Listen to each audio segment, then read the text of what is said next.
This is Healing at Soul Level with your host, Shawna Williams. Shawna is here to provide various forms of healing that are non-invasive, that promote relaxation and aid the body in naturally healing itself by using ancient healing techniques that have been around for centuries. So please welcome the host of Healing at Soul Level, Shawna Williams.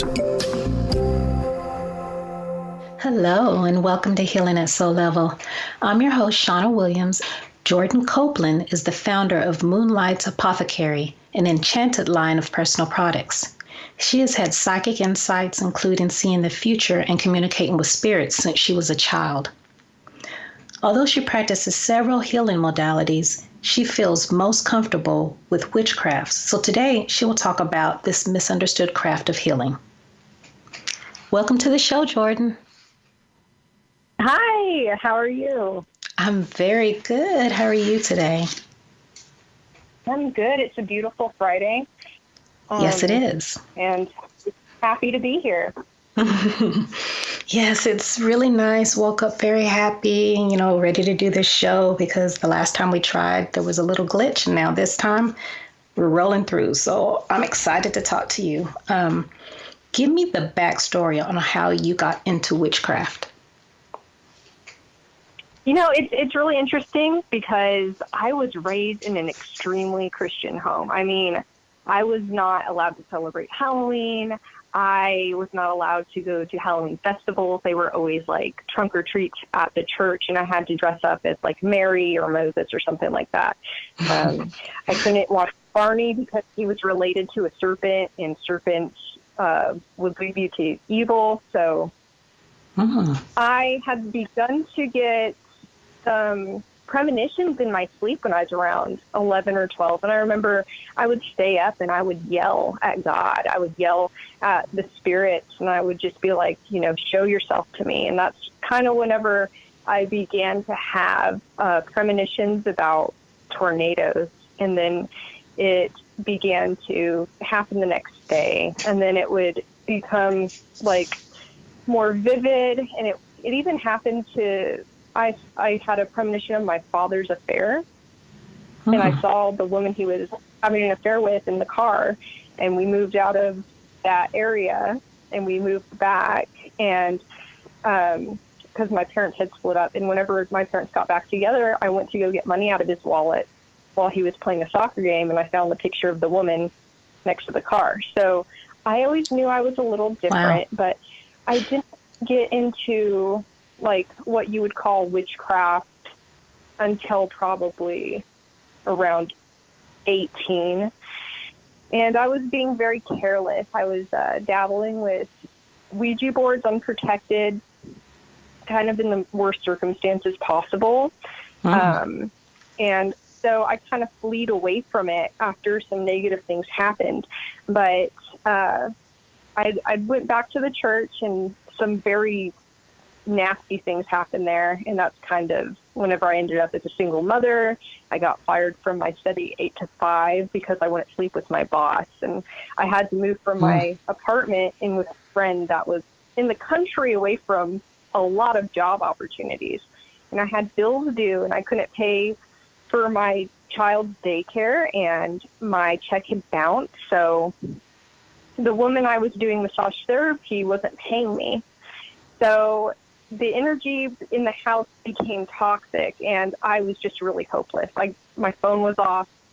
I couldn't take my kid to daycare, so I just kind of broke out a few candles, and the $7 I had in my bag with some change, and I stole my roommate's basil, like all of it, and I just, got into a headspace where I was just trying to call in money. And, not a lot happened immediately. I got about $15 immediately after that.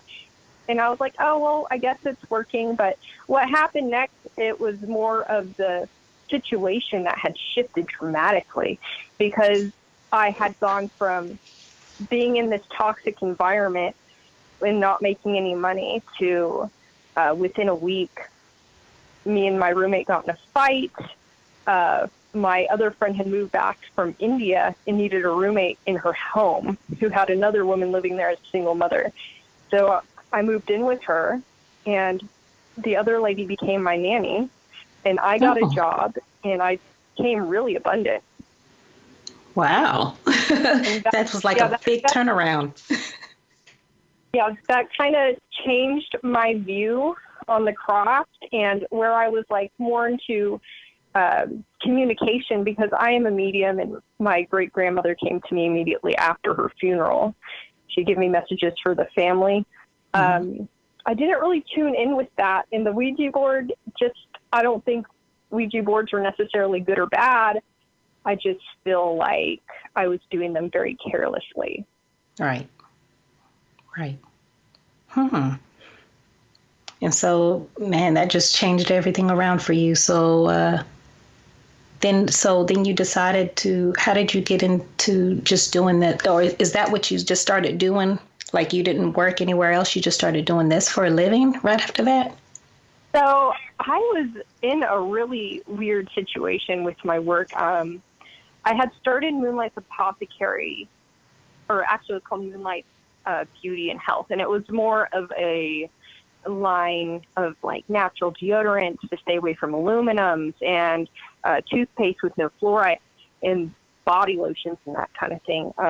But this was not like right away. I did practice with circles and with a lot of other people, but this became like my routine, and I just saw such dramatic results from living in that roommate situation. Soon I had done a love spell to meet somebody because the custody battle had finally finished up. So I wanted my daughter to have a father figure.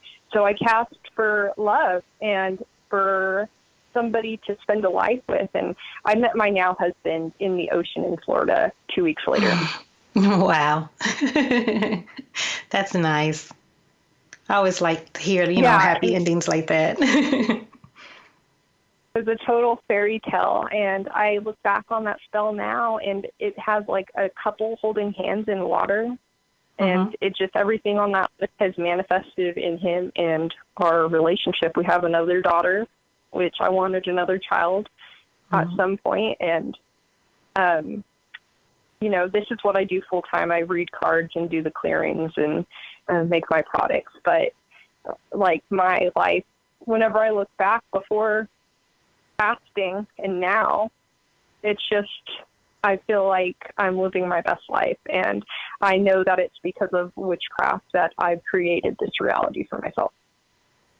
And so do you do, well, I know you do other things, like you said, tarot and all of that. Do any of those like intertwine within witchcraft, or, is it kind of, because it seems like to me a lot of stuff that we do, you could just use the word witchcraft really on some things, like when people, I was told before by somebody that whenever you make like maybe your own products or something, they said you're actually creating potions anyway. Is that true, or how do you see that? Yeah, and I feel like there's so many misconceptions about witchcraft. You can definitely use tarot because, I'm calling in the spirits and the energy, and the tarot cards, they help expand my third eye. They help me with opening up my crown chakra so I can call down that energy and I can strengthen my inner power. So the cards have really opened a gate. And it's funny because I thought tarot cards were just stupid before I bought any, and then I just bought some for fun. Coming back from Florida, I stopped in New Orleans, and I picked up my first deck. We're going to stop right here and take a quick break, and then we'll come back and finish talking about these cards. Hello, and welcome back to Healing at Soul Level, and I'm your host, Shawna Williams. Today we're talking with Jordyn Copeland from Moonlights Apothecary, and we left off for break. We were talking about her first using tarot cards or oracle cards, I can't remember which one, in Florida. Yeah, I picked them up coming back from Florida. I was in New Orleans, and I wanted to see what they were about because I already knew I had psychic abilities. Mm-hmm. But you can definitely weave tarot cards into spellcraft and amplify the energy that way. Okay. So how do you use witchcraft to like manifest things for yourself or for your clients?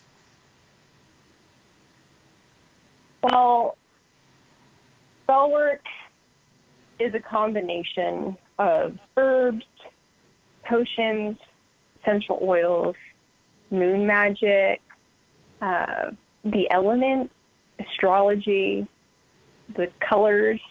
So what I do is I basically create a boomerang or a recipe for what I'm doing. Like, I just use all of those things and I create something for my intention. So if it's for money, I'm going to use the crystals that are going to be for abundance and mix a bunch of herbs and enchant those so I can summon in all of the financial gain that I need at that time. You can summon spirits to help you, or deities, goddesses.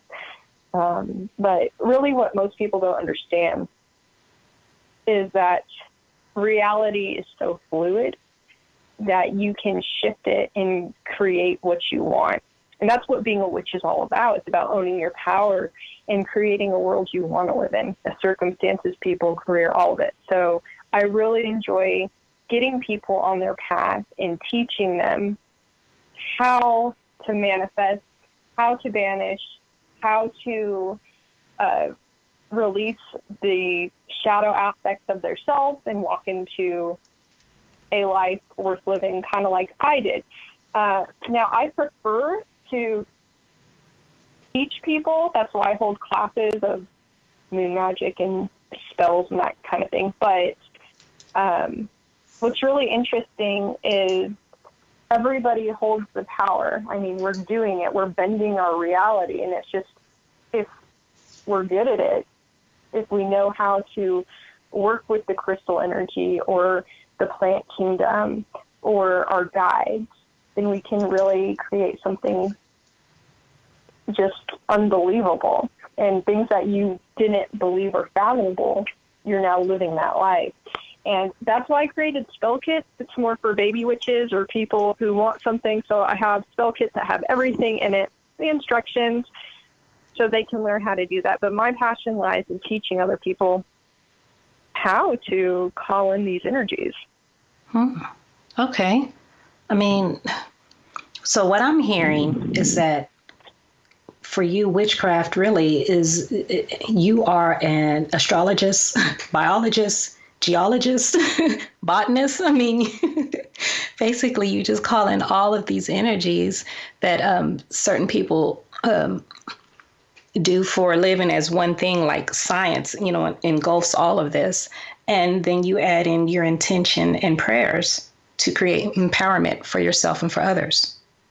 Was that what I'm hearing? Yeah, I mean, there's a ton of people who will specialize in herbs or crystals or whatever, but I really like to kind of use all of it. Right. And I know that it's worked for me, and it's my own unique recipe, my own unique spell craft. But there's all these different varieties, like hoodoo, there's the Celtic, the Wiccan tradition. It just really depends on where you feel comfortable. I don't subscribe to anything. I like to use it all. So witchcraft. So witchcraft encompasses like voodoo, hoodoo, shamanism, maybe? Well, I think I'm a little different just because I do things on a broader scale, and I do practice shamanism, and I'm a psychic medium, so I have those gifts as well. But not everybody is gonna, like hoodoo. I don't use too many hoodoo, like maybe the red brick dust tradition. I have used that in the past, but I'm not a hoodoo practitioner. No. Okay. But you can, I use like the oils, and I think my gift is probably within the oils and the herbs, and I just take a little bit of everything and I feel connected to it all. So I try to use it all and help other people understand how they can kind of build on those things. But you can definitely do just a spell with a single candle, and you can do it with a handful of herbs. Like, it really just is up to you, and you have the power.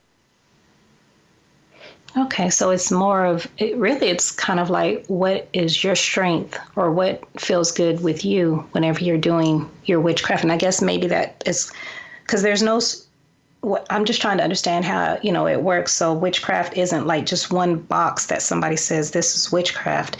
It's more of which one of these components you may want to use, or if you want to mix some of them together. Yeah, so, I mean, it's basically creating just a magnified energy that you send out, because the universe is a mirror. So whatever you send back, it's going to reflect back to you. And that's why I talk about the crystals, because everything has its own unique frequency and its own unique energy. So what we're doing is we're basically just amplifying all of these things with our desire in mind. And the universe can't look away, because there's so much attention on that one thing. Or you hear people talking about the law of attraction, right? Yeah. And you think about them just sitting down with their thought. Well, what if you sat down and you added all of these elements and you created such a boomerang that it came back to you faster? And that's what I think part of witchcraft is on the manifestation aspect. Okay. Well, we're going to stop right here and take a quick break, and then we will be right back. Welcome back to Healing at Soul Level. I'm your host, Shawna Williams. Today, my guest is Jordyn Copeland, and we are talking about witchcraft. Jordyn, I know that lots of modalities, most modalities of healing have light and dark sides to it. So can you expand on the light and dark sides of witchcraft? Oh, yeah. Witchcraft, we get such a bad rap. There's a stigma around witchcraft that it is evil and negative. And, how I view it is witchcraft is just like any spiritual practice. There's going to be the light side and the dark side, of course. Like you think about Catholic or Christians praying against somebody or asking that something happened to somebody, almost like asking for God to do A, B, or C to this person because they did this to you. Please, God, let X, Y, Z happen to Becky because she did this. And that's right. What witches call hexing. This is what we call cursing, or if you're unknowingly throwing out negative intentions towards somebody, even with gossip. That's like the evil eye. So most people are sending out curses without even knowing. And I think we get a bad rap because basically it's just misinformed, ignorant, uneducated view.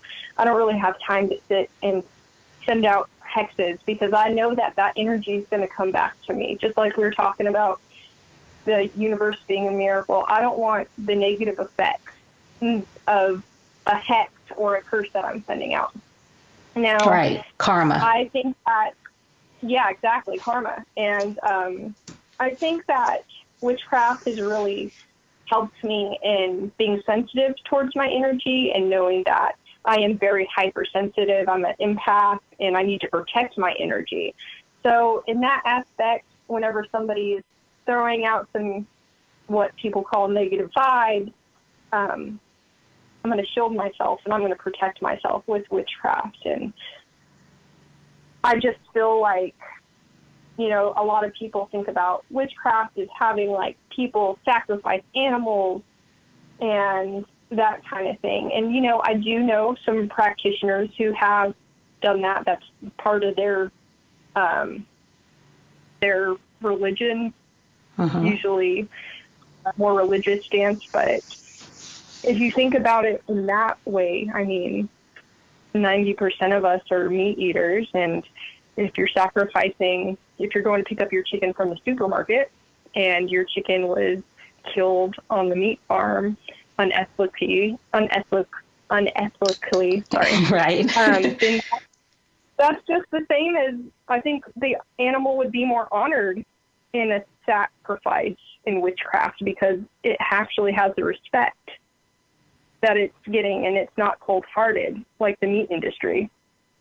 They're not disposing of the life as a game. There's some kind of respect. They're paying honor. They're setting altars. Now, personally, I don't want to sacrifice. That's not really my thing. I have no interest in taking life. I'll actually probably cry if I see a squirrel like get run over in the street. So, but I do have respect for that kind of magic. And even if I don't completely agree with it, you know, the Bible sacrificed, and it's just, there's a lot of energy that gets thrown around with the word witch, and it's usually of negative connotation. So, and there's, of course, there's the selfish kind of witchcraft where you're gaining control over somebody, or maybe you're using sex magic in a negative aspect to make somebody love you. But I feel like mostly it just depends on the individual, and I think that goes across human nature. It doesn't matter what religion or spiritual practice. It's either you're light or dark. So, of course, there's going to be good and bad of every spiritual practice, every religion, even Reiki. You know, there's people that don't have their heart in the right place and they're more out for the money, or there's people who are more interested in getting selfish things and not for the collective, or it's in some kind of tainted area where you don't want Laura to make money, but you want to make money, so you're like almost trying to siphoning off that. But I feel like there's also a light and dark part of witchcraft where you're doing a lot of shadow work, where you're trying to take parts of yourself that are not good for you in this part of your life, and you're trying to dispose of them. And it could be, you know, you got molested when you were a kid, and now you're trying to overcome that and walk into your power, and you can help other people heal. You know, there's just a whole line of like these darker aspects, and I think everybody has to do their work to become who they're meant to be. And if you become like a viewer of your own life and you're not taking responsibility, then you're not really going to live to your full potential. So I think whenever we think of witchcraft, and whenever I usually talk to witches, it's always like, yeah, but I only do the white stuff. I don't really believe in light and black magic. I really do think it has everything to do aligned with the intention of the person and what's truly in their heart. So even with I've done some negative stuff before and then realized it. It's not always like a visible thing that I realized that, oh, I'm trying to protect myself. And I was like, no, actually, you're just being sensitive and like retracting that energy. So it's just, you got to be careful with the kind of magic you're doing. You need to be understanding of everything has a consequence. Everything has a light and dark side. You can go into that pretty easily. That's why you try to stay high vibe. That's why I personally keep crystals on me at all times. And I use my potions to keep my energy in a higher light. And I think of myself more as a light worker. I'm always trying to send out love and unconditional energy to people. But I feel that it's just really important to know yourself in witchcraft and know that you're not going to take it too far, because that will come back on you. And especially in love magic, I've seen personally, because that's kind of another couple things that went awry in my beginning, is you should never cast on somebody. You should never cast a spell on somebody without their knowledge, because it'll come back and it'll haunt you, and it'll never manifest how you think it will, because there's another person involved in an entire different energy field. So it's something you got to be really careful with. And I believe in love spells, but you have to do it without having a person in mind. And if you're performing sex magic or orgasm magic, you really need to be in alignment with yourself so you're not intruding on somebody else's free will. Okay. Well, we're going to stop with that thought and we will take a quick break. Hello and welcome back to Healing at Soul Level. And I'm your host, Shawna Williams. Today we're talking about witchcraft with Jordyn Copeland from Moonlights Apothecary. Jordyn, during our first meeting together, you mentioned something about cosmos energy and how to use it to amplify your intentions. What is cosmos energies? Yeah, so I think moon magic is probably the most well-known type of cosmo energy. But basically, whenever you're casting with the moon, because the moon goes in the phases and we can see it because we can see your face waxing in and waning out, and the moon moves the tides of the ocean. It's powerful enough to set the motion of starting a woman's labor, and after all, we are 75% water. So there is a different kind of spellcraft specific for each kind of moon phase, and you can also go into this through the other planets. Like I know Mercury retrograde has been very popular lately. Yes. I'm sure, you've probably heard about this too, and that's the planet of communication and technology. And whenever it goes in retrograde, you're going to want to go inward and think about the projects that you haven't completed and that kind of thing. So you're not going to cast at that time during the Mercury retrograde for new endeavors. You're going to need to finish up new projects. So you can cast for projects that have been stalled to complete, or if you want to use the planets like Mars, you could use for some sexual spells, or you could use Jupiter for some expansion spells. But more so, I like using the moon because I understand the moon more, and I feel like I've just been casting with the moon since I really began my path. So, like, for instance, if it's a Taurus waxing moon, it would be a good time to do a money spell and call in abundance, where if it's a Scorpio waning moon, it'd be the best time to do a banishing or a binding on somebody or yourself to get to release. So with the new moon to the full, you're going to call things in, and with the full moon through the waning, you're going to cast things away from you that you don't want in your life anymore. And there's been a lot of people I've seen, not even witchcraft, but just a lot of people over the internet and yoga posting new moon things and calling in new intentions. And I think that's amazing, and just getting aligned with your moon cycle, because, us as women, we link up with either the new moon or the full moon with our menstrual. So it's really important to understand how the cosmos affect us. And whenever you're trying to manifest something and the energy in the sky isn't in the right place, it's like swimming against the current. So you're like basically just getting pummeled by wave after wave after wave. And whenever you are casting within the right circumstances in the sky, like we're talking about, then it kind of opens up the floodgate and you kind of move with it, and things will happen in your life faster. So timing is everything. Yes, absolutely. And you can really just sync up how your spells are aligned. So today,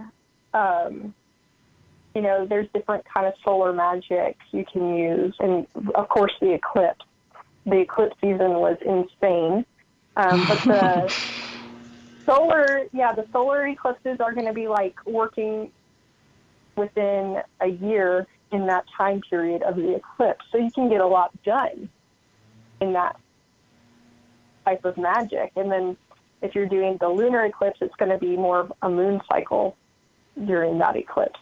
So it just really depends on what you want and how you want to cast and how long you want to wait. Of course, if there's something insane happening and you really need protection immediately, I would suggest doing that immediately. Right. But for the most part, I'll wait and I will just let the planets align for me. You know, we just came out of a lot of retrogrades.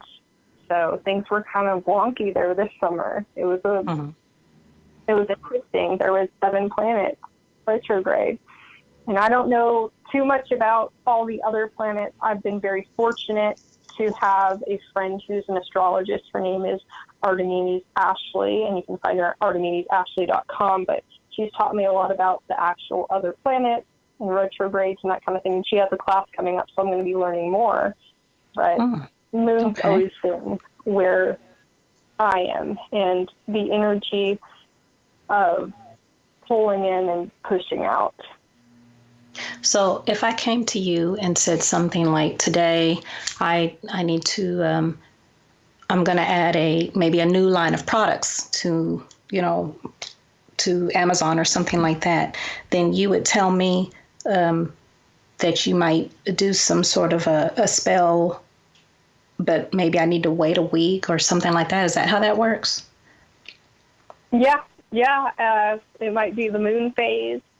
If you're interested in astrology, then I would even cast within the moon phase of the zodiac sign it's in and really kind of put out the energy and the work. So you're not having to work as hard whenever you're actually casting with the cosmos, because it's like they're kind of asking, and you can even go further into your natal chart. So the time you were born, where you were born, you can find this on Cafe Astrology. And you can go into your houses and your planets and everything where you're like, I'm a Cancer moon, but I'm a Gemini sun. So I can use all of these things to also cast in different signs for different areas of my life. Okay. Well, we're going to stop right here and take a quick break, and we'll be right back with Jordyn Copeland. Welcome back to Healing at Soul Level. I'm your host, Shawna Williams. So my guest, Jordyn Copeland, has a company called Moonlights Apothecary, and she has all of these enchanted personal products. So I'd like for her to tell you more about these products. Thank you, Shawna. Yeah, so I make cold process soap, and cold process soap is the old school way of making soap with the lye and the oil. So it takes about 6 weeks to make, 6 to 8 weeks. And during the first process of this, I go in and I charge my water with energy and spell work and intention and crystals, and it's lunar water, so it's actually been charged by the moon.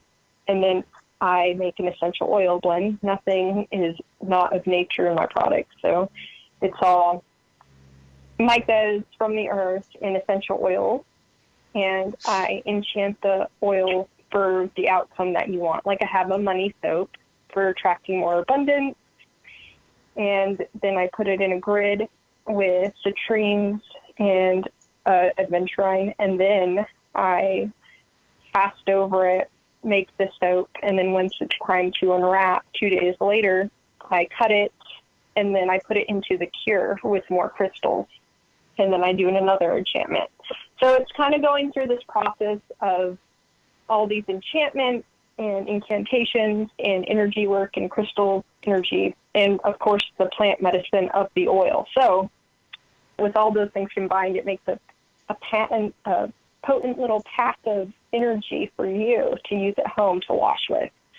And I also make potions. So these are enchanted oil potions.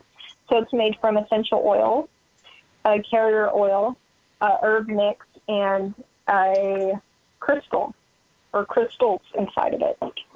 And you can dress your candles with this when you're doing candle magic, or you can wear it on yourself I have the protection oil that I like to rub on my windows and do protection on my home. And it's actually made people who don't belong here stop coming. It's been very effective. And I have that's great. Moon Magic. Yes, too. I have Moon Magic one that just came out, and it's to attune you to the moon energy.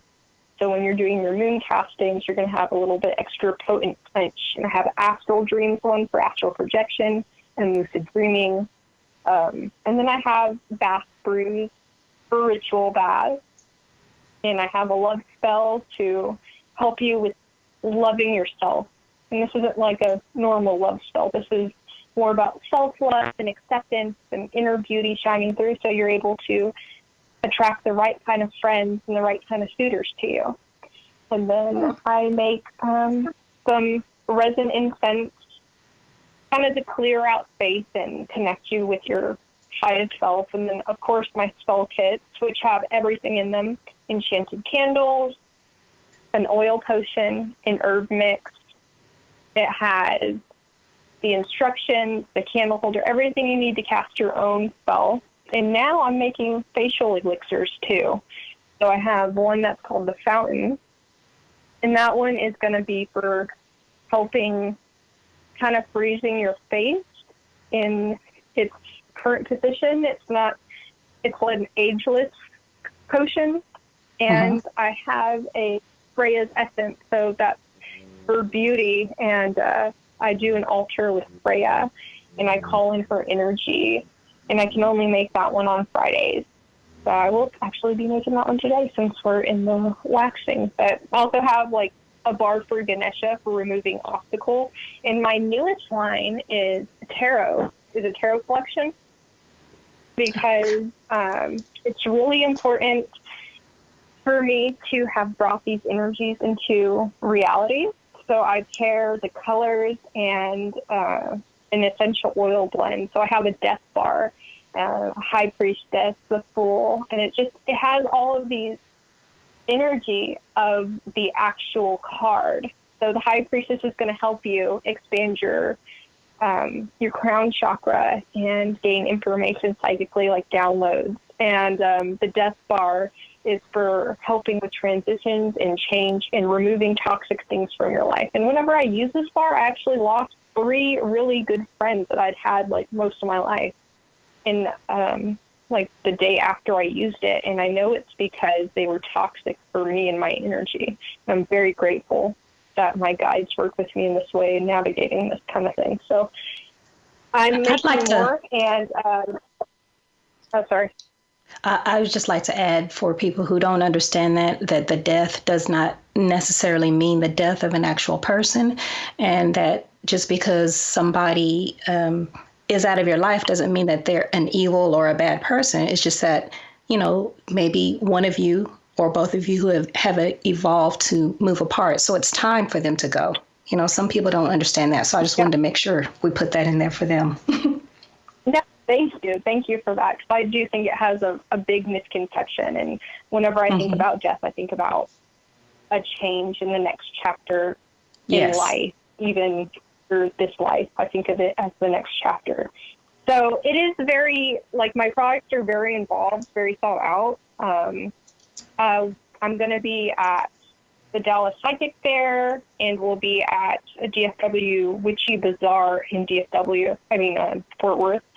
So I'm going to have all of these things, and I'm having more come out. Right now I have a Soul Purpose Spell Kit, which has been one of my best sellers, and it's to help you find what you're supposed to be doing on this plane of existence, and then actually make financial prosperity from it. So that one's very interesting. And I have a money spell kit and a soulmate building spell kit and a legal spell kit. But I'm having a few more that are coming out, especially for this season as sewing approaches. And I'm very excited to announce those soon on my medias.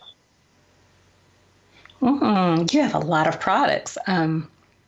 I'm gonna have to come check some of those out. I met you at the Holistic Fair in Fort Worth, and I know you have a regular booth there as well, right?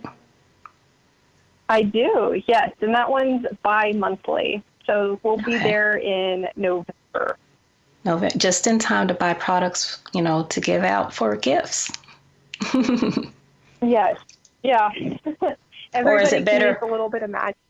Yeah. Or is it better that somebody get it themselves? Is it good to just get them for someone else? Yeah. And, one that people come and they get from me, usually in bulk, is the purification, because it's for empaths. And it has, I charge it with fluorite. Mm-hmm. So it's going to actually take away that energy. So. Okay, I'll probably need that one. We're going to stop and take a quick break, and we'll be right back with Jordyn Copeland. Welcome back to Healing at Soul Level. I'm your host, Shawna Williams. Today's guest, Jordyn Copeland. We were talking about witchcraft, and Moonlight Apothecary is her line of enchanted products. So what I want for you to do, Jordyn, is to tell people where they can find you so they can get your services, and then also talk about any other healing modalities that you do so that they can also get those services as well. Okay. Well, I am a shamanic practitioner, so I like to help people heal in ways they may not even realize they need healing, with extraction. I do home clearings. So if you have a home that is haunted or has a lot of energy, I can go in and clear that out for you. I do tarot readings and psychic readings, and for some clients I do mediumship, and I do a series of classes. So I just got back from the Wild Witch Retreat, where I led 12 women through ritual and learning witchcraft, and I'm having tarot class coming up on the 6th of October, and that will be in Fort Worth. And you can find that on my Facebook, Moonlights Apothecary, or my Instagram, Moonlights Apothecary. And I've also taught moon magic and candle magic, and I'm going to have a series of new classes that are coming up right now. And I also do custom spell kits and help people with that. And I'm a Reiki master, so I kind of have my own style of healing, I think, because I incorporate everything. And that's what I think is so beautiful about light workers and healers, is we're able to take all our knowledge, and I really like to use the spirit world to help me get there and journey into higher realms and the past, present, future, and see where the healing needs to be taken place, and then go into those. And that's kind of more the shamanic area I do, but I kind of just have an umbrella where I just want to help awaken and integrate the higher dimension into our worldly dimension. And I feel like anybody can get started on this path. It's just a matter of which way you want to take it. So I have a website, www.moonlightsapothecary.com, or you can email me at moonlightsapothecary@gmail.com. That I can respond to you as quickly as I can. This is my busy season right now, but I'm staying on top of it. And of course, you can find me at my monthly fair, the Dallas Psychic Fair, and then my bi-monthly is a holistic fair, and then our seasonal fair, the DFW Witchy Bazaar, which I would suggest for anybody, everybody who's interested in witchcraft. They have bands and food trucks and all kinds of amazing things. And then, of course, I work with Dynamite Danes in her studio. She's a pinup photographer, and that's where I hold a majority of my classes. So, and Sarah's been very gracious to offer space when witchcraft is so, misinformed and people don't understand. So she's been a blessing. But honestly, you can, if you have any inquiries, you can just email me. Okay. Well, thank you so much for being on my show today, Jordyn. It was great talking to you. I'm glad that you let everybody understand, that the misconception with witchcraft. Thank you so much. Thank you so much for having me. Okay, so again, to find you too, to find Jordyn, you can find her at the bi-weekly Holistic Fair in Fort Worth. This month or during this season, there's a DFW Witchy Bazaar, and she's also going to be at the Dallas Psychic Fair each month. Or you can find her on her website, moonlightsapothecary.com, and Moonlights has an S after it. She's also on Facebook at Moonlights Apothecary. So tune in next week to hear about Ayurveda with my guest, Christina Vargas. This has been Healing at Soul Level with host Shawna Williams. Listen each week as Shawna will help you discover the different healing modalities and how to use them in your everyday life, right here on Shawna Williams' Healing at Soul Level.